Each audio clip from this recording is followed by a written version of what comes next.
ఇంగ్లీష్‌లో మాట్లాడాలంటే భయమా? మీలాంటి వాళ్ళ కోసమే spoken English personal training classes వెంటనే జాయిన్ అవ్వండి. హలో అండి. ప్రిపోజిషన్స్ ఎంత ఇంపార్టెంటో మనకందరికీ తెలుసు. అందులో సిన్స్ ఫర్ ఎలా యూజ్ చేయాలి అని నేను మీకు చెప్పాను కదా. ప్రిపోజిషన్స్ ఎక్కడ యూజ్ చేయకూడదు కూడా మనం డిస్కస్ చేసుకున్నాం కదా. ఇన్, ఆన్, అట్ అన్నవి కొంచెం కన్ఫ్యూజింగ్ గా ఉంటాయి.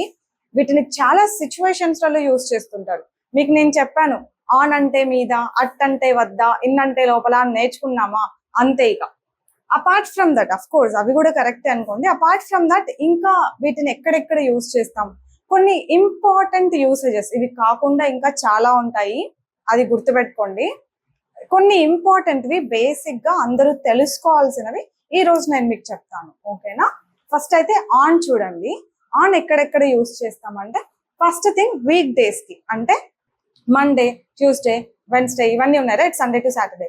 ఇవన్నీ చెప్పాలంటే వాటి ముందు ఖచ్చితంగా ఆన్ పెట్టాలి. On Sunday, on Monday, on Tuesday, ఓకేనా. అవి సండే, మండే, ఇవి వాడుతున్నాము అని అంటే ఖచ్చితంగా వాటి ముందు ఆన్ అని పెట్టాల్సి ఉంటుంది. I'll meet you on Monday, అట్లా. I'll come to Hyderabad on Saturday, ఇట్లా ఏమన్నా చెప్పండి. కానీ సాటర్డే, సండే ఇట్లాంటివి వాడుతున్నామంటే వాటి ముందు ఆన్ అని పెట్టాలి ఖచ్చితంగా, ఓకేనా. నెక్స్ట్ థింగ్, డేట్స్ గురించి మాట్లాడేటప్పుడు on my birthday, on Ugadi, on Christmas, ఇట్లా మనం కొన్ని డేస్ హాలిడేస్ ఇట్లా మాట్లాడతాం కదా. అలాంటి డేస్ ముందు బర్త్డే, యానివర్సరీ, ఇట్లాంటివి, ఉగాది, క్రిస్మస్, ఇలాంటి వాటి ముందు అంతా మనం ఆన్ అని పెట్టాలి. ఆన్ ఉగాది, ఆన్ క్రిస్మస్, అట్లాగా. డేట్స్ అంటే on first, on second, on third dates మనం చెప్తాం కదా. డేట్స్ చెప్పాలనుకున్న ప్రతిసారి మనం ఆన్ అని పెట్టాలి. On 14th, on 13th, on 25th, ఇలా డేట్స్ చెప్పాలనుకున్నప్పుడు అది యూసేజ్. సో మీరు ఎప్పుడు డేట్స్ చెప్తున్నా దాని ముందు ఆన్ పెట్టేలాగా చూసుకోండి. తర్వాత ఆన్ ద వీకెండ్ అంటూ ఉంటాం. ఇది యుఎస్ ఇంగ్లీష్ అనమాట. యుఎస్ ఇంగ్లీష్ లో I'll meet you on the weekend అని కూడా అంటారు. I met him on the weekend, I'll do that on the weekend, I'll share the videos on the weekend. అలా weekend గురించి మాట్లాడేటప్పుడు కూడా ఆన్ ద వీకెండ్ అని అంటారు. అది యుఎస్ ఇంగ్లీష్ అనమాట. యూకే ఇంగ్లీష్ లో అట్ ద వీకెండ్ అంటూ ఉంటాం మనం. తర్వాత ఇది ఒక కామన్ మిస్టేక్ అందరు చేస్తారు. అప్లికేషన్స్, సోషల్ మీడియా అప్లికేషన్స్ ఉన్నాయి కదా, వాటికి ముందు ఖచ్చితంగా ఆన్ పెట్టాలి. గూగుల్లో నేను చూసిన, నాకు చెప్తా ఉంటారు, యూట్యూబ్ లో చూసిన మీ వీడియోలు, యూట్యూబ్ లో అంటాం కదా అని, I watched your videos in YouTube అంటారు. ఎందుకు ఇన్ వచ్చిందంటే యూట్యూబ్ లో అంటున్నాం కదా, లో అంటే ఇన్ కదా మనం నేర్చుకునే దాని ప్రకారం, అందుకని అట్లా అంటున్నారు. కానీ అలా అనకూడదు. సోషల్ మీడియా అప్లికేషన్స్ మీరు ఏం వాడినా, అంటే YouTube, Google, Twitter, what ever you use, it should be on before that, okay. దానికి ముందు మనం ఆన్ పెట్టాలి. I watched your videos on YouTube, I saw your picture on Instagram, ఓకేనా. ఇప్పుడు ఏంటి, ఆన్ అంటే మీద, ఇన్స్టాగ్రామ్ మీద అని ట్రాన్స్లేట్ చేస్తారా? చెయ్యరు కదా, ఓకేనా. అట్లా రావాలన్నమాట. ఆన్ అంటే మీద కాదు, ఓకే, మీద కూడా, కానీ ఎప్పుడు అదే కాదు అని చెప్పడం నా ఉద్దేశం. ఏ సోషల్ మీడియా అప్లికేషన్ యాప్స్ గురించి మీరు మాట్లాడినా కూడా ఆన్ అని పెట్టండి, ఓకేనా. తర్వాత టైం గురించి, on time, you have to be here on time. On time కి ఇన్ టైం కి డిఫరెన్స్ ఏంటంటే చాలా మందికి ఉన్న డౌట్ క్లియర్ చేస్తా వినండి. ఆన్ టైం అంటే కరెక్ట్ గా టైంకి, ఇన్ టైం అంటే టైంకి లోపు. నాకు 6కి క్లాస్ ఉందంటే you have to be here on time, you have to join on time అన్నాను అనుకోండి, మీరు కరెక్ట్ గా టైంకి జాయిన్ అవ్వాలి, అంటే 6కే కరెక్ట్ గా జాయిన్ అవ్వాలి అని. You have to join in time, I will share the link in time అన్నాను అనుకోండి, నేను ఇన్ టైంకి పంపిస్తాను, అంటే టైంకి లోపు పంపిస్తాను అని అర్థం. అర్థమైందా డిఫరెన్స్? ఆన్ ఫుట్, ఇది కూడా మీరు తెలుసుకోవాలని రాశాను. ఆన్ ఫుట్ అంటే నడుచుకొని వెళ్ళడం అనమాట.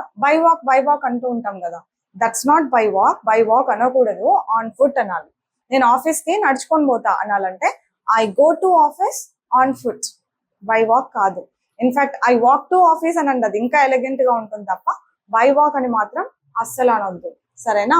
ఇన్ చూద్దాం ఇప్పుడు. ఇన్ కి ఉన్న మెయిన్ యూసేజెస్ ఏంటంటే, ఒకటి parts of the day, like in the morning, in the afternoon, in the evening. నేను మార్నింగ్ ఒకటే రాసిన అని మీరు అదొకటే ఫిక్స్ అవ్వద్దు, అన్ని ఓకేనా. In the morning, in the afternoon, in the evening, ఖచ్చితంగా ఇన్ పెట్టాల్సిందే. తర్వాత months, in January, in February, in మే, ఇట్లా జనవరి టు డిసెంబర్ మీరు ఏ మంత్ గురించి మాట్లాడుతున్నా ఇన్ అని పెట్టండి. ఆల్రైట్. తర్వాత seasons, in the summer, in the winter, in the atom, ఇట్లా సీజన్స్ గురించి మాట్లాడేటప్పుడు మనం ఇన్ అని పెట్టాల్సిందే. సీజన్స్ ఏవేవో తెలుసు కదా, వాటి గురించి మీరు మాట్లాడుతున్నారు అంటే ఇన్ పెట్టండి ఖచ్చితంగా. తర్వాత years, in 2020, in 2023, I started my YouTube channel in 2021, అంటే 2021లో స్టార్ట్ చేశాను నా యూట్యూబ్ ఛానల్. ఇలా ఇయర్స్ గురించి మాట్లాడుతున్నాం, ఇయర్స్ పెడుతున్నాము అంటే ఖచ్చితంగా ఇన్ పెట్టండి. ఓకే. ప్లేసెస్, నేను ఇప్పుడు మా రూమ్ లో ఉన్నా, స్టూడియోలో ఉన్నా, లేదంటే క్లాస్ రూమ్ లో ఉన్నాను, షాపింగ్ మాల్లో ఉన్నాను, ఇలా ఎక్కడైనా ఒక ప్లేస్ లో ఉన్నానని చెప్పడానికి ఇన్ అని చెప్తాం. I'm in a shopping mall, I'm in my studio, I'm at home అంటాం. హోమ్ కి ఇన్ అనకూడదు, ఇది గుర్తుపెట్టుకోండి. I'm in the class room, I'm in Hyderabad. ఓకేనా? ఇట్లా ప్లేసెస్ కి మనం ఇన్ అని పెడతాం. టైం, ఇన్ టైం చెప్పానా, ఇన్ టైం కి ఆన్ టైం కి డిఫరెన్స్. ఇన్ టైం అంటే టైం కి లోపు అని. తర్వాత in 2 weeks, in 3 weeks, in 2 minutes, in 2 months, ఇలా టైం ఆ టైంలో అని చెప్పడానికి ఇన్ అని చెప్తాం. ఇన్ 2 minutes అనొచ్చు. మినిట్స్ దగ్గర నుంచి డెకేడ్స్ వరకు ఇన్ అని వాడొచ్చు మనం. ఎట్లా?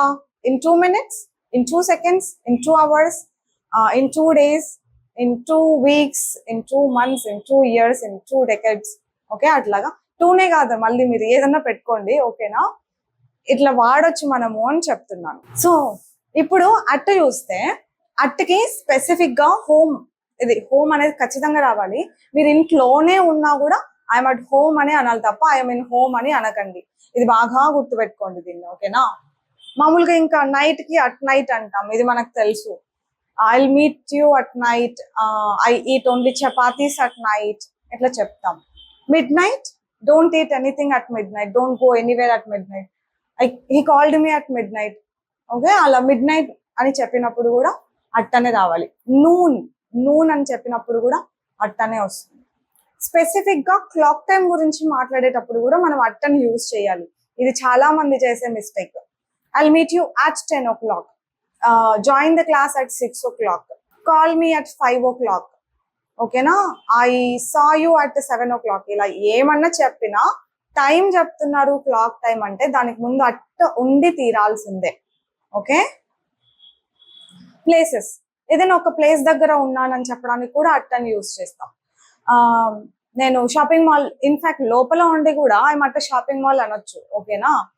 మీరు షాపింగ్ మాల్ అట్ అంటే వద్దా అని నేర్చుకొని ఇంకా దాని వద్ద ఉంటేనే అట్టు పెట్టాలనేది ఏం లేదు ఇంగ్లీష్ లో. ఏ ప్లేస్ లో ఉన్నా కూడా మనం అట్టని వాడుతూ ఉంటాము. ఓకేనా? ఐఎమ్ అట్ ది యూనివర్సిటీ అనొచ్చు. యూనివర్సిటీ లోపలే ఉన్నా కూడా ఐఎమ్ అట్ ది యూనివర్సిటీ అనొచ్చు. ఓకే. ఐఎమ్ అట్ స్కూల్ అనొచ్చు, స్కూల్లో ఉండి కూడా. అట్ నూన్ చెప్పాను కదా, పైన అట్ నూన్ అని కూడా అంటాం. అట్ ది వీకెండ్, ఇక్కడ చెప్పాను కదా, అది యుఎస్, ఇది యూకే, రెండిట్లో ఏది చెప్పినా okay. That's it about prepositions. ఇంతే కాదండి, వీటి యూసేజెస్ చాలా ఉంటాయి, కానీ ఇవి కొన్ని బేసిక్ గా మనం తెలుసుకోవాల్సిన ప్రిపోజిషన్స్ అన్నమాట. ప్రిపోజిషన్స్ యూసేజెస్ అన్నమాట. I'll see you later with some other concept. Bye bye. Take care.